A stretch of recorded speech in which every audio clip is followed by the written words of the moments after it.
welcome to the History Slam podcast from ActiveHistory.ca. Here's your host, Sean Graham. Thank you, Adam. Welcome to the History Slam, everybody. I am Sean Graham, coming at you today nearly live. We are in Cambridge, Massachusetts, where I continue to postdoc it up at the Weatherhead Center for International Affairs, where I'm actually in the middle of my course that I'm teaching on popular culture.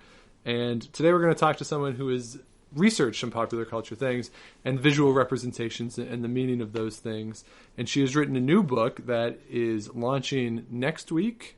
It's actually out, but this is sort of a launch week because I'm doing an event at the Harvard Bookstore and an event at Harvard. So in my mind, this is the launch week. Okay, so the big official launch after the soft release maybe is coming up this week.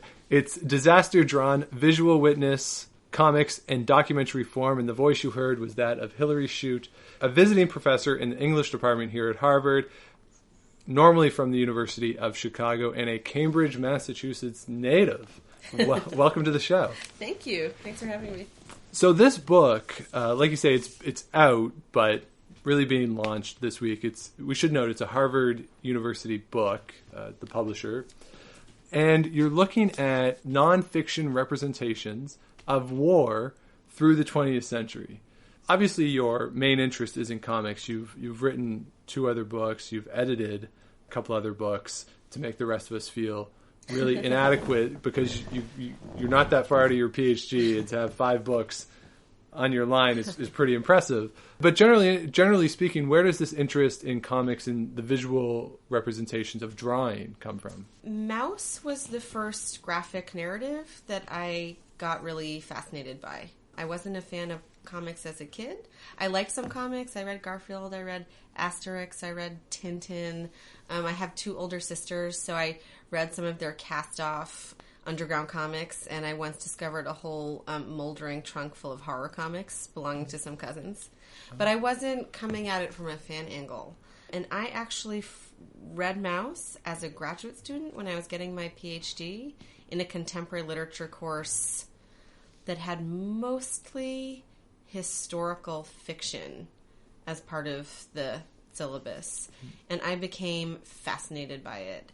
That was 16 years ago, and I feel like I still haven't stopped thinking about Mouse and how come it works so well. So Mouse was really the inspirational text for me. The more I looked after I read it, the more I found that there were other stories like Mouse. Maybe not the same in the particulars, but I discovered Joe Sacco's work, and I discovered other work that is about basically world historical conflict and trauma. So my guiding question was, why this medium for these kinds of stories? It's interesting, though, because when we think of comics, we think of nerdy, mostly white guys at a comic book store, right? Sort of the Big Bang Theory crew in there. So you are obviously not a nerdy white guy. So coming at that, is there a gender dynamic to this that you're approaching it, or that maybe you're unique in the field as a woman approaching comics? Well, right. I might not be a nerdy white guy. I guess I'm a nerdy white woman. There are a couple things. I think that I didn't come at comics with the kinds of assumptions that fans come at comics with. So I didn't have that fan background, which I think was really useful for me. Mm-hmm. And if I want to work in really broad strokes, I think today serious fan culture is much more diverse in terms of gender and sexuality than it ever has been before. But as you say, typically the sort of stereotype of the comic book fan is the nerdy white guy, as you said. Or as some of my students would point out, it's like the comic book guy character from The Simpsons, for example, right? So this sort of lording esoteric knowledge over you, collector, culture, obsessed, marginalized, chip on the shoulder, nerdy white guy. And I do think that the fact that I'm a woman and I don't have this fan background has earned me some skepticism in some pockets of comics culture. and I'll take it. I don't mind at all. Mm-hmm. I think that's coupled with the fact that I've done a lot of field building within the academy relating to the academic study of comics. Mm-hmm. So, A, I'm a woman, B, I don't have a fan background, and C, in the view of some, I'm bringing comics from a vital, popular, mass-oriented space into an elite, rarefied space. So I'd say that I've gotten some flack for that too. And again, I'll take it. Right. I feel like the more kinds of spaces that comics is studied in, the better. Mm-hmm. So I'm happy to be the person helping to bring comics to the academy, whatever those implications are. And it's hard because when I've lectured the pop culture course that I've taught, in the 50s I talk about comics and the subversive nature of comics during the 50s as it relates to McCarthyism. Do you talk about Mad idea. magazine? Yes. Mad yeah, comics? We talk about that, yeah. And also some of the more violent ones, these sort of the underground ones as well. Those are sort of the two extremes of satire and violence being represented. Yep. But I only talk about it in the 50s, and it's not extensive. And usually the reaction I get from students is that, because I set it all up as, pop culture being very mainstream and economically viable, and yet comics, some of the ones I talk about, maybe not so much, and they question whether or not they belong in that course. So it's one of these dynamics that it seems as though it would be difficult to sort of beat into people how relevant these things are. Yeah. I love that narrative that you were just sketching, actually, because I feel like at all points in its popular history and its sort of history being studied in the academy, there's something productively awkward about the place of comics. Like, it doesn't quite slot in as a form the way one might want it to, in a way that I find actually really inspiring. So, I mean, in the 50s, you were talking about horror comics. There was really, really kind of gross and weird, but really fascinating and powerful work being produced in the 50s in mainstream genre comic books. And it actually was an industry that got derailed not by lack of consumer interest, because these comics sold really well, but because of these Senate hearings in the U.S. That led to a censorship code for comics that basically destroyed the above-ground comics industry. So I think the consumers were into it. Right, yeah. And once they become subversive, they get shut down, and that's why they're powerful too. Is that they're commenting on things that in the 1950s Lucy wasn't. Yeah. Right. So it gives expression to things that otherwise are not said, and at the same time, though, for some reason, I feel as though the general perception of comics is that they're not intellectual endeavors, that they're meant for a less intelligent audience. Is that something that you've come across too in the popular perception of comics? I come across it all the time, sort of even in this day and age where there have been so many obviously sophisticated, literary, fascinating comics. So I feel like I'm always doing a sort of song and dance about comics to convince people that what you just said isn't actually the case. I mean, and if you look in the 50s, something like Mad Magazine was so sophisticated. Mad Comics, which was started in 1952, which later became Mad Magazine. And one of the ways I like to point this out to my students is that I feel that Mad basically created what today we would just call humor, like the fake news shows, with Stephen Colbert and Jon Stewart. This whole awareness of the medium and the conventions of the medium being part of the subject of the work was something pioneered by Harvey Kurtzman at Mad, and now it's just sort of everywhere, right? It's ubiquitous. It's what we call humor. It's kind of what we call news. But I mean, Mad started that kind of deeply intelligent, also deeply formalist, also deeply hilarious satire. So it was for kids, kind of, but also for adults too. This book, though, you're looking at nonfiction comics. Yeah. And I'm wondering, how do you define the two, because something that is a humor magazine could present a fictional story, but it has very real world implications, and it's meant to satirize something that is nonfiction. Right.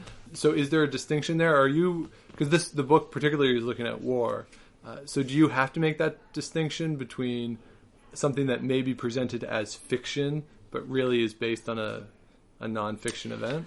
Right. That's a great question. So what interests me is work that conceives of itself as nonfictional or as documentary. So I think in this book I'm less interested in sort of drawing a line in the sand between fiction and nonfiction from without. And Art Spiegelman, who's one of the cartoonists who I write about extensively, has said that some of the best, most interesting work happens in this space of that line. But I was interested in work that sees itself as accurate, that sees itself as reporting, that sees itself as bearing witness. That said, I have a weird kind of chapter at the beginning where I cobble together basically my version of comics history and what led to the kind of work that we see so much of today, which is this work that is bearing witness to war and disaster. And MAD is a piece of that puzzle for me. And so is really strange work that not that many people write about or talk about, like the painter Philip Guston's book on Richard Nixon called Poor Richard, which is a series of satirical drawings. Okay. So satire, I think, is a really important area because so much interesting visual and political expression is happening in satire before you get to work in the 20th century that sees itself as autobiographical or nonfiction or confessional.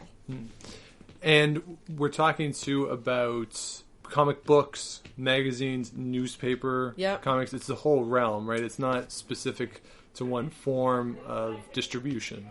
Right. So at the risk of sounding really boring and didactic, what I explained to my students on the first day, for example, a few weeks ago here at Harvard, which seems clear now, but sort of isn't if you're not used to thinking about comics the way I am, is comics is a medium. Comics, of course, like other media, contains many different genres like romance, horror, reporting, what have you. And then the fascinating thing about comics is it's always been so driven by innovations in format. So we have the comic strip, we have the comic book, we have the so-called graphic novel. What does that really mean? We have sort of in-between things. If you go back to the 19th century, the person who's basically credited with creating the conventions of modern comics was a Swiss artist working in the 1830s who made what he called picture novels. So format has always been huge. And another thing that Art Spiegelman, who's a person that I've worked with closely, so I'm prone to quote his good insights, he said the history of comics in some ways is the history of printing. And so format is just really important. Right. What can you do in a 32-page comic book that you can't do in a 4-panel comic strip in the newspaper? A lot. Yeah. Yes. Yeah. So. Yeah, and one of the things that I found pretty cool, I was going through newspapers at one point in my archival research, and it was the same. It was the Moose Jaw Times through the 30s, and they had Little Orphan Annie. Oh, yeah, that's such a great and I was just going through each day, right? So I followed the story, and some days, as a comic strip, it wasn't very good, because it was just sort of forwarding the plot. Right. Like, oh, I'm going to go over to this person's house now. Right. And, that was the day's comic. So on its own, you're like, what's the point? But when you see it in its totality, it was just laying out the story, which was really a lot of fun. Yeah. To see how they use the format of, we have, 4 squares a day. Yep. And how are we going to forward this story? Yeah, I find that so interesting. I mean, comics is so much about the serial. Right. And sort of creating serial ways of reading. So I loved your example of the Little Orphan Annie strip. I mean, it's sort of asking readers to engage over time. Yeah. In that way. Yeah, it's an investment. It's an investment. That you're making into the story, knowing that every day is not going to be the greatest. Like, it's not going to make you necessarily laugh every day. There's not going to be a great revelation every day. Right. It's just a continuation of the story. Right. Which is kind of fun. Yeah, I think it's really fun. And it's also so different than a lot of the media that we have now, which is sort of like quick purchase on meaning, where it all seems sort of speeded up or something. Right, and very episodic. Yeah. And, they're even, the way they make TV shows now is... Right, like binging on TV. quickly digestible. There might be a serial within that thing, but, within 10 episodes. Right. And then that's it. Like, right. We're done with it. And there's not that long-term continuation. Right, like the plot is told based on serial form. Yeah. But you can consume it basically not serially the way you would if you're following a story in the paper, or even following a comic book that comes out every few months, right. and you actually have to wait. Right. Yeah. It's very much instantaneous and episodic in its format and its distribution, and so the consumption pattern right. is much different. Much different. Yeah. So, with respect to this book, you are talking about war specifically and the representations of war. Now, I'm wondering why you chose war for these representations when, to me, comics are much more politically motivated in their satire, in their commentary. So, I guess one of the big distinctions for me, since we were talking about taxonomies and format and that type of thing, is the cartoon versus the comics narrative or the graphic narrative. So I often use the phrase graphic narrative instead of graphic novel because I focus on nonfiction work. Right. And graphic novel can sometimes be a misnomer. Right, it implies fiction. Right, it implies fiction. So to the extent that it implies fiction, I tend to go with graphic narrative. But, it's sort of fun studying comics because the lexicon is still sort of up in the air and not codified yet. But most people conventionally think of a cartoon as a single panel image and comics, the medium, as a form that involves sequence. So 2 panels. Anything where there's causality, A to B. So when I think of political cartooning and that really rich tradition and caricature, I tend to think of the single panel image. Of course, you have a lot of political work and satire work in comics too, but I think the fact of storytelling in comics form about war, so in sort of longer series of images, is what really got me interested in comics and war. And you're looking at the 20th century as well, right? Yep. So are you jumping from wartime to wartime, or are you looking at interwar period as well, and perhaps the way in which the memories are also being reflected and changing through time? Or is it a jumping from, say, First World War, Second World War, Korea, Vietnam, and so on? That's a great question. So part of the structure of the book is I actually start in the 17th century. So I start with Jacques Callot, the printmaker who did the series called The Grand Miseries of War, about the 30 Years' War. And this was a series of prints that came out in 1633. So I end with the current moment. And the current moment for me was last year writing a coda about the Charlie Hebdo attacks. Okay, yeah. So that's as current as the book gets. Right. But I sort of end with the political, cultural, aesthetic position of contemporary comics. And that's my reference point. But I wanted to try to offer a longer trajectory earlier than the 20th century than people might be used to having for comics. Okay. So print was my big factor in deciding where to start the book. I have friends who are classics professors here at Harvard, for example, who pointed out to me, okay, well, if you're looking at narrative series of images about war, what about attic vases? So if narrative and war and images, if those are your criteria, cave paintings, you can go back as far as you possibly want to, basically. Yeah. But what I was really interested in, and this goes back to sort of your question about serial reading and print and this type of thing, is print and circulation.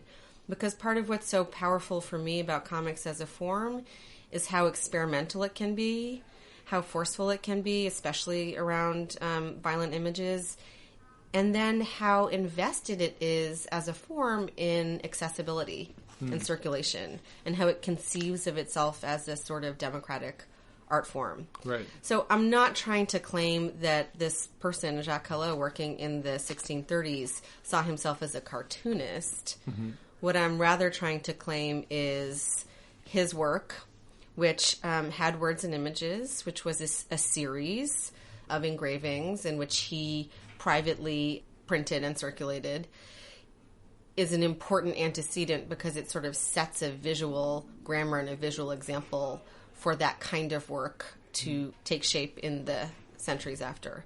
So Goya was directly influenced by Callot when he did The Disasters of War in the 1810s, and Goya influenced plenty of contemporary cartoonists, even the ones who are working today. So in tracing that development, there's so many changes then through time Right. that go beyond maybe just the format, but also, distribution and the scale Right. of the comics and audience and things like that. So how do you find a narrative voice within that to sort of encompass it all to make it digestible to the reader? I think what was really powerful to me about the examples that I put together, that I, grouped together, is they were all formally experimental. They all are about witnessing.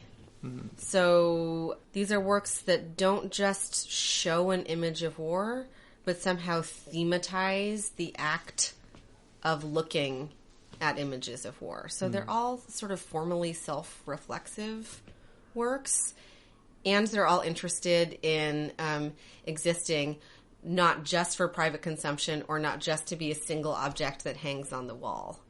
So that's basically the definition, in a sense, of contemporary comics, Right. Which is awkward now that museums are getting really interested in comics. But, Goya was the court artist. He did this other work on his own time and had it printed.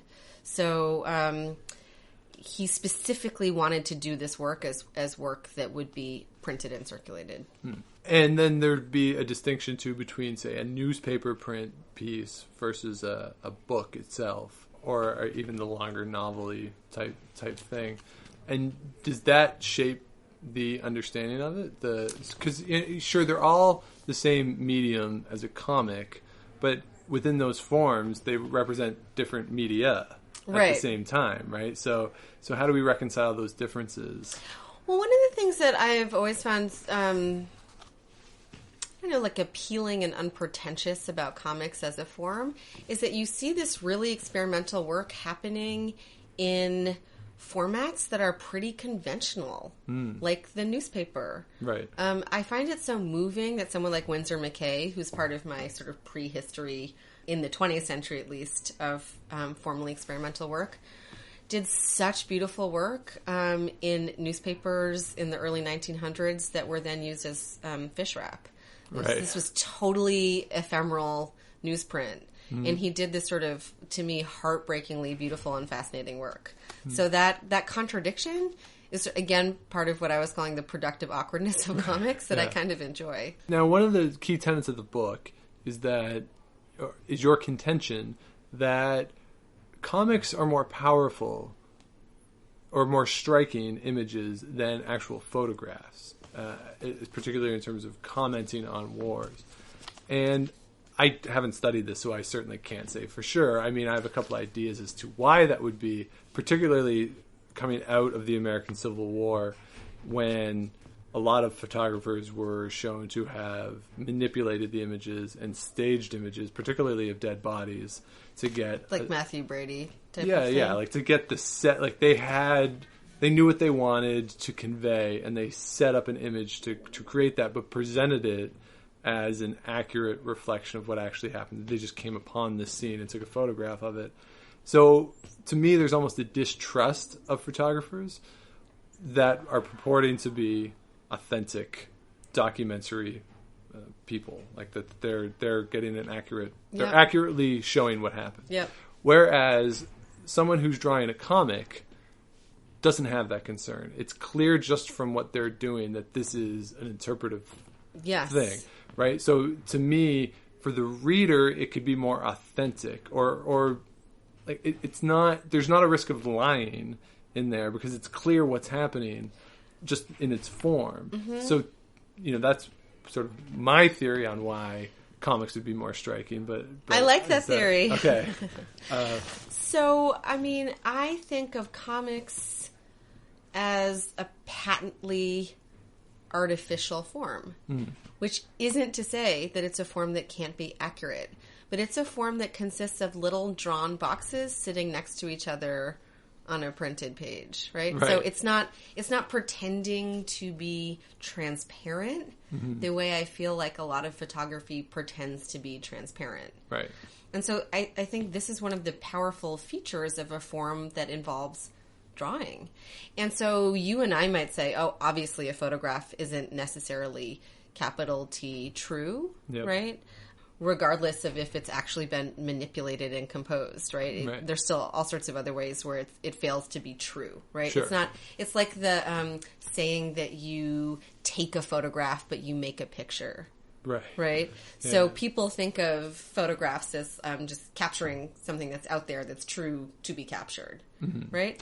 And it's true. A photograph has a different indexical relationship to what we think of as reality as a mark on a page does. But it's not necessarily true, and it's certainly not necessarily objective. Sure. Right? So both comics and photography involves frames.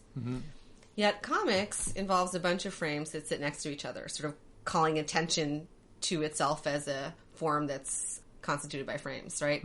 Whereas that type of thing tends to be erased in photography, like the take a picture versus, make a picture distinction. Right. So I think like you said, because comics doesn't pretend to be capturing optical reality, the way photographs are often received as doing, it opens up a whole different area for thinking about what's accurate.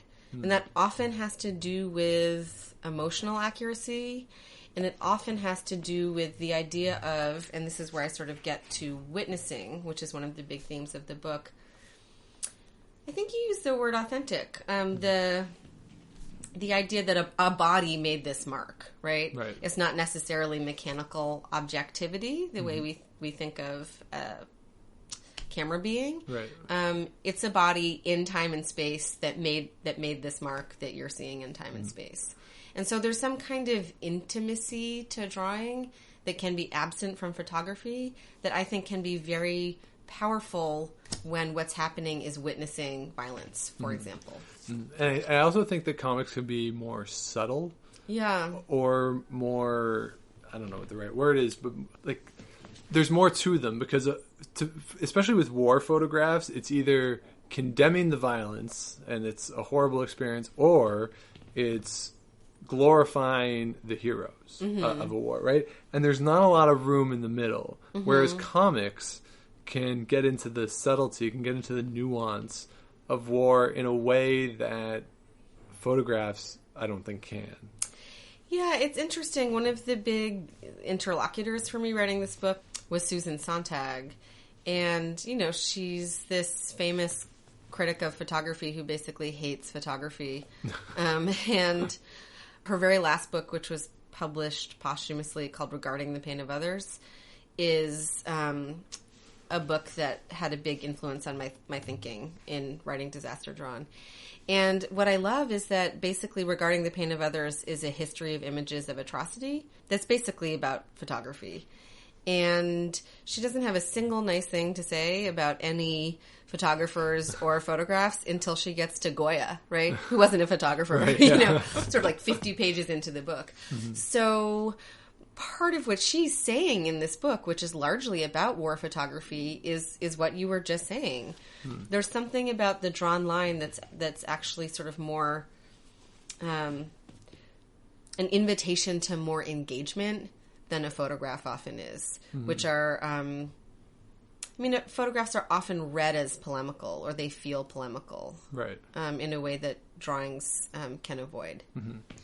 Now, in acknowledging that these are marks on paper, that there is the interpretive element just in the nature of what they are, who are the people who are making them? I mean, you mentioned some of the names already, but in general, the people who are creating the comics, are they people who are trying to, or who are trying to achieve a political purpose? Or is it merely their personal expression that they want to get out? Or is it even simply a case of economics, that someone has hired them to do a comic strip and to present this narrative? Well, that certainly is happening more and more these days as comics is entering the mainstream, which is a good thing. Mm-hmm. Right, I don't want to overly romanticize comics. I think some people are doing it for money, right? Yeah.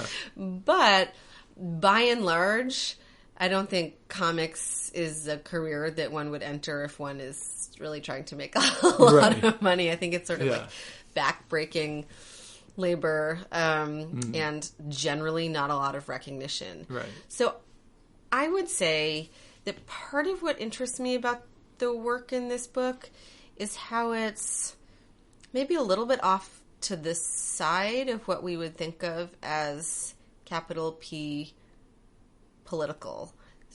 And it's also maybe a little bit off to the side of what we would think of as sort of solely personal, right? So it's work that's public and private at the same time. Right. So, Art Spiegelman, the cartoonist who did Mouse, is doing a lot of research about World War II and the Holocaust to produce Mouse, which he worked on for 13 years.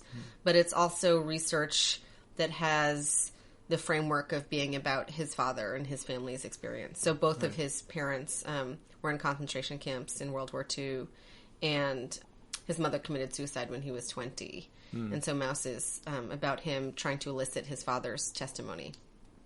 So it's personal and it's public. It's private and it's historical. It sort of takes place right on that fault line. Someone like Joe Sacco, though, who is a comics journalist, I think sees himself as a journalist. He's doing reporting.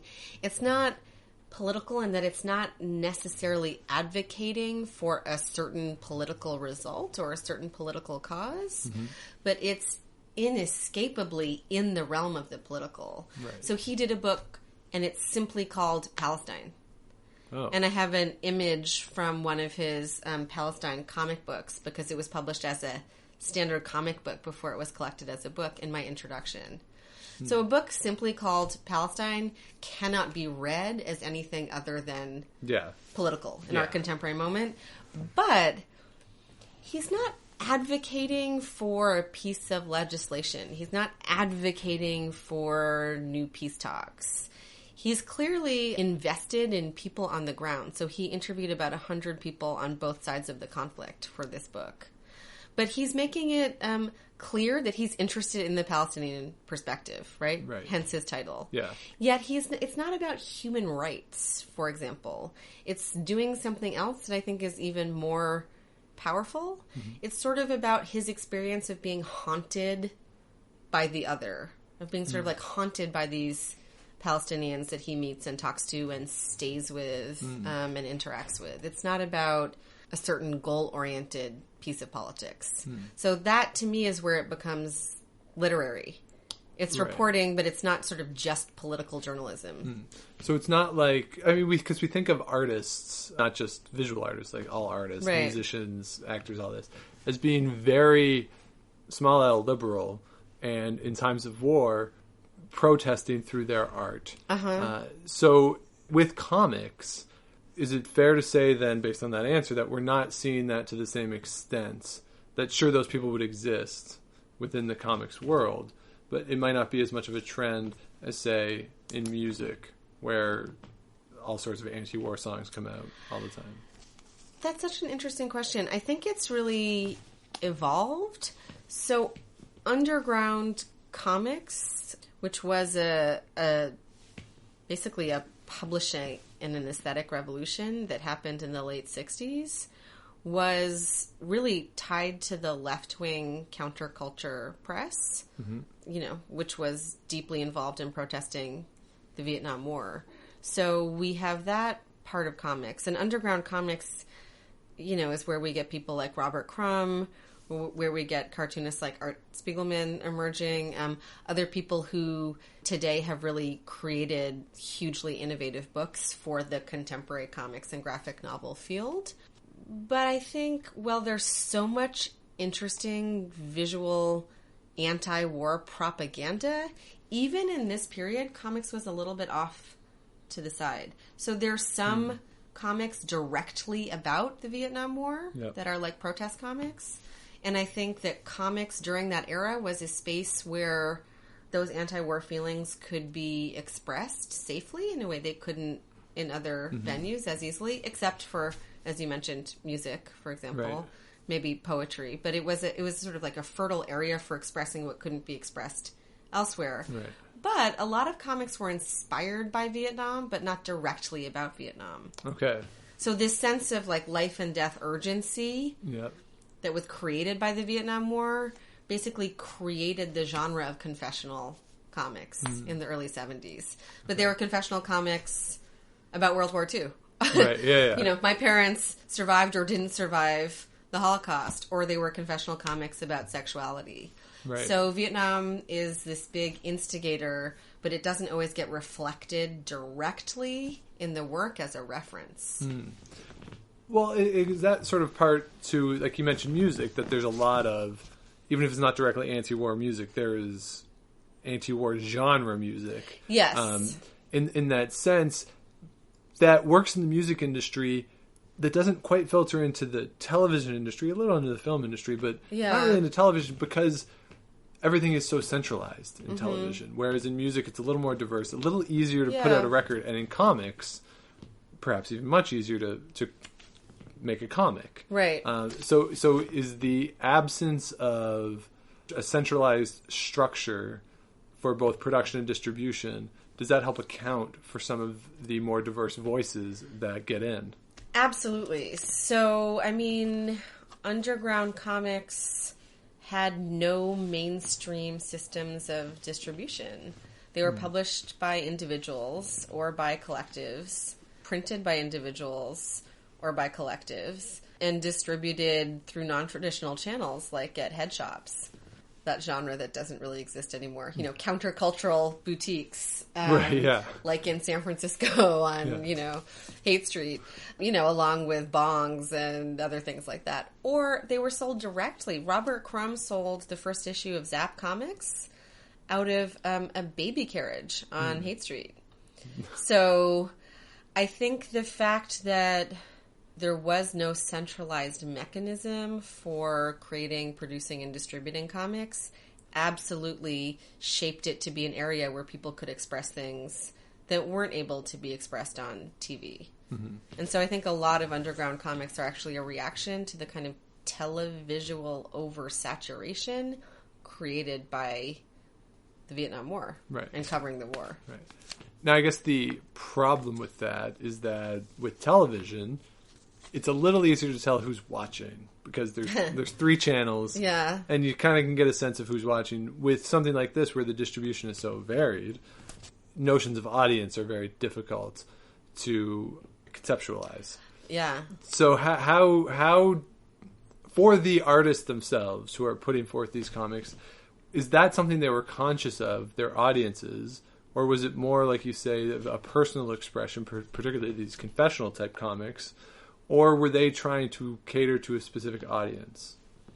That's a really interesting question. So I think that what was so powerful about underground comics was that underground comics sort of was having a high modernist moment in the late 1960s.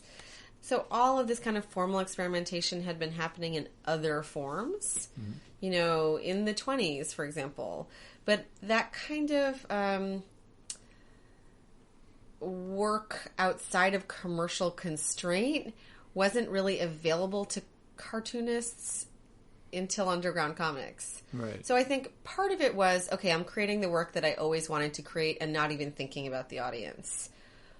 But because comics is a democratic art form, in my opinion, these cartoonists were also interested in creating work that would circulate. So Funny Aminals is the name of an underground comic book where Art Spiegelman first published a 3-page version of Mouse in 1972. And that had a print run of about, it's funny with underground comics, because like even people who were there can't remember, 20 to 30,000. That's big. That's big in my mind. So it wasn't just that they were creating work for other, San Francisco counterculture people or New York counterculture people. They wanted this work to get to people outside of this esoteric world of comics. Right. They're not just preaching to the choir, as it were. Right. They were trying not to. Right. Yes. Right. And they're trying to bridge a divide with people who might not have access to what they were producing otherwise, or might not have access to those messages. Absolutely. I mean, so this is the sort of paradox of comics that I find so interesting. They're either accused of being too much of a mass medium or being too esoteric. Right. Yeah. Right? And underground comics is where those two sort of meet. Right. Now, when you say underground comics, of course, it's the immediate thought goes to, subversive and very different sort of things. And we mentioned the stuff in the 1950s, and that's a time with McCarthyism, and there are hearings looking into the comic industry, and there are censorship laws in place in the 1950s. So just in general, because around war, particularly the First and Second World Wars, pop culture isn't really critical of those conflicts. A little bit in Korea, much more during Vietnam. Are comics viewed as dangerous by those in power or perhaps even conflicting with the official national aims of a war? Well, that's such an interesting question because I feel like in Korea, for example, Harvey Kurtzman, who started Mad Magazine, also did an incredible series called Two-Fisted Tales, in which he did very realistically drawn war comics about, for example, the Korean War. Mm-hmm. And he even did one of the first comics about the Second World War that took on the subject position of a Japanese person on the ground, I think in Nagasaki, as part of the framework of the story.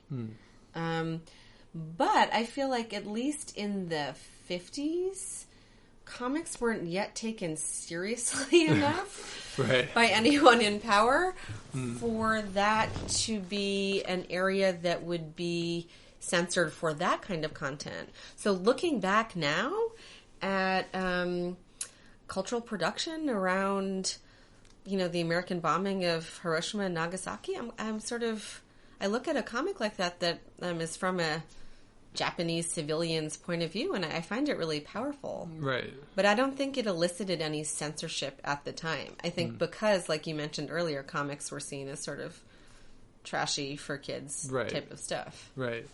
And then moving forward, does the McCarthyism era change the content at all? Do comics change based on censorship laws? Or does that, sort of in the way Prohibition ironically pushed, or some people argue, pushed people to drink, does censorship push more people to comics and highlight that they can be a place to get a counterculture message?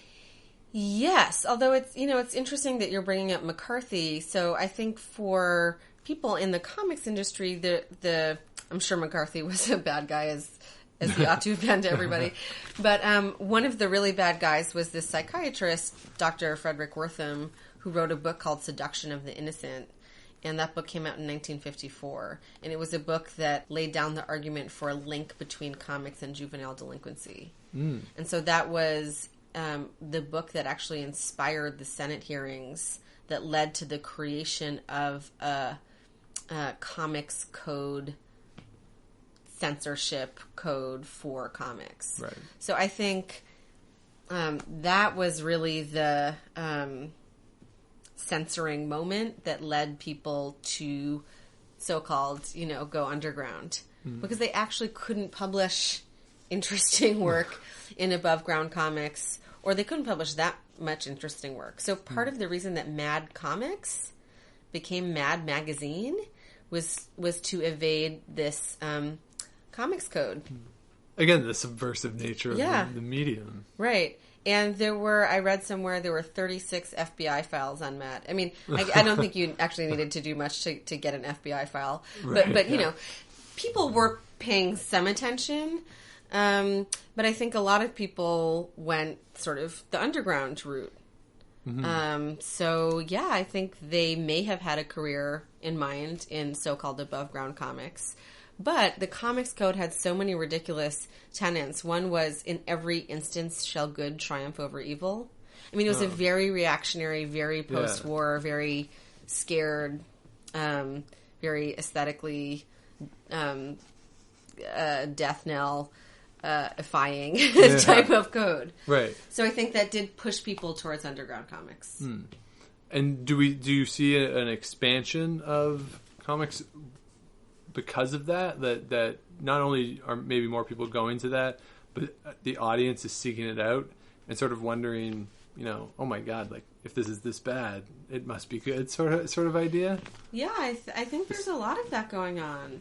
I mean, I also think that underground comics conceived of itself with that kind of push as being capital T taboo. So stuff was happening in comics that really wasn't happening elsewhere. Like, even, for example, images of sex. Right. You could buy comic books in head shops that had images of sex that you couldn't really see in movies and you couldn't really see in photographs as easily. Right. I think the fact that it was drawn got a lot of stuff under the radar and out into the world. So I think comics came to be seen as an area for visualizing the taboo. Right. Right. Now, as we sort of move through the 20th century and then into the 21st century, you mentioned earlier that the book kind of ends with Charlie Hebdo and what happened there. Seems to me to be an interesting dynamic with comics, and please correct me if I'm wrong, but that with the rise of the graphic novel, that comics perhaps are at an all-time high in terms of mainstream popularity. Yet at the same time, the decrease in actual drawn images that we've seen, the rise of computer animation, maybe makes them not as prevalent, or that some of the meaning is taken away when they're done on a computer versus hand-drawn. So there's this weird dynamic at play that people want to consume comics, yet fewer people are actually drawing them, and maybe in their truest form. And it strikes me that, you know, as we move forward, because drawing things takes a long time and it's expensive when you're paying people to do it, so people go to the computers, and I think you can usually notice a computer-generated image versus a hand-drawn one, and there's so much power in a hand-drawn one. So I'm just wondering if there's some sort of breaking point where we have to resolve some sort of tension between the form of comics and their popularity. Yeah, I think there are a couple things to say there, and one is that I've thought about this a lot. Part of what I love about comics is what Aileen Kaminsky-Crumb, who's a cartoonist who created the first autobiographical comics by a woman in the United States in the early 70s. She called it a dinosaur medium. Okay. You know, and she described, like, you're sweating on the page, like food gets on the page, it's pen and ink, you're scratching your drawings into the page. There's something very tactile about the act of creating comics with, you know, ink and paper. But I also know a lot of cartoonists whose work I really admire who now create comics on a tablet. So they're drawing. It's still a motion with the hand, but it's on a digital tablet as opposed to on Bristol board, right? For example. So it might not be the same kind of mark, and to me the issue is kind of aesthetic. I love marks in which I can sort of see a grain, in marks that seem expressive. Some of those marks might not be as easily replicated on a digital tablet, but there is something about the sort of like kinesthetic hand implement motion that isn't like using stock art to create a comic. Right. And there are comics that do that, Yeah. right? There are a bunch of webcomics that do that. So I tend to prefer work that isn't born digital, but plenty of people think that print is a fetish. And Scott McCloud, who's sort of one of the famous comics theorists who did the book Understanding Comics, which is a book about comics theory in the form of comics, told me print is a fetish.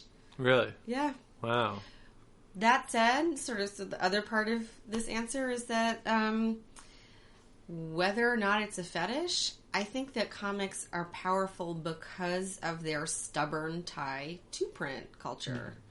So something like Chris Ware's Building Stories, which came out in 2012 and is a big 11-inch by 17-inch by 2-inch box that has 14 different comics inside it. It's a book in a box. It's sort of like a manifesto for print culture. Right. It sold out its first run at Pantheon, which is published by Random House. So comics is in a way saving the idea of the book as object today. They most comics can't be reflowed for digital devices, for example, the way most novels can. Sure. Like Ulysses is Ulysses is Ulysses, basically, whether you're reading it in hard copy or on the Kindle. Yep. A book like Chris Ware's Building Stories cannot exist on the Kindle. Right. Because it's an object that exists in space and has dimension in a different way. Right. So it's kind of interesting then that because the physical product is so important, that even though the barrier to entry might seem lower because people can do it digitally, maybe it's not as marketable that way. And so ironically, the digital and the expansion of the digital has made the original more valuable, or the physical more valuable, which is very much the opposite of what is happening in other forms of media. Yeah, I think that's a really interesting point. And, there's some great webcomics. As it starts to pour. As things are crashing outside oh my the goodness, window. Yeah. One of my favorite cartoonist who works on the web is Kate Beaton, who's Canadian, and she actually has a bunch of funny comics about Canada. Have you heard of her? No, I haven't. Oh, you would. Well, I'm hoping you would love it. So her comic strip is called Harka Vagrant, and it's online. But the way most people who work on the web actually get money to make a living is by then collecting their webcomics as a printed volume. Really? So economically, not a lot of webcomics, even popular ones like Kate Beaton's, are viable simply on the web. There's still this tie to print culture. But the exciting part of it is that it's kind of like the underground comics of the 21st century. Right? It's easily, as you were mentioning, publishable and distributable. So, you can do your little webcomic at home and slap it up there that night. Right. And get a response from your community of readers. And I think there is something powerful about that. So let's just promote the book again, because it's I could try to unpack some of this stuff all day. It's disaster drawn, visual witness, comics in documentary form, and it's available through the University of Harvard Press. Hardcover now, paperback hopefully. Forthcoming? Yeah, I hope so. And for an academic publisher, it's not expensive. Within the context of academic publishing. It doesn't cost $120. Yes. So it's not only for libraries, I hope. Although I hope that libraries buy it too. Yes. Yeah. And presumably there's a lot of, it's not just text in there. You'd have a lot of images. And I have 60-something images printed in full color. Yeah. I know it's quite dorky to brag about stuff like that. Hey, color images. But it's hard to get... it's hard with academic publishing in the subject because there aren't a lot of examples. Right. It's not like publishing an art history book, and it's not like publishing a book that's just prose criticism. Mm-hmm. Somewhere in between. Right, and especially with stuff that was ephemeral, as you said. Where do you find it? Right. Sort of so images, and it really sounds like a terrific book. All of the reviews and stuff that I've read have been very positive about it, so it sounds like a great read. Thank you. I look forward to getting into now that it is being officially launched. Thank you. By the press. So Hillary Chute, visiting professor in the Department of English here at Harvard, regularly a faculty member at the University of Chicago. Thank you very much for doing this. Thank you very much. If you have any questions or comments for the podcast, it's historyslam@gmail.com. Twitter is @Dr. Shawnee Fever. And if you're out and you see Enrico Palazzo, please say hi for me.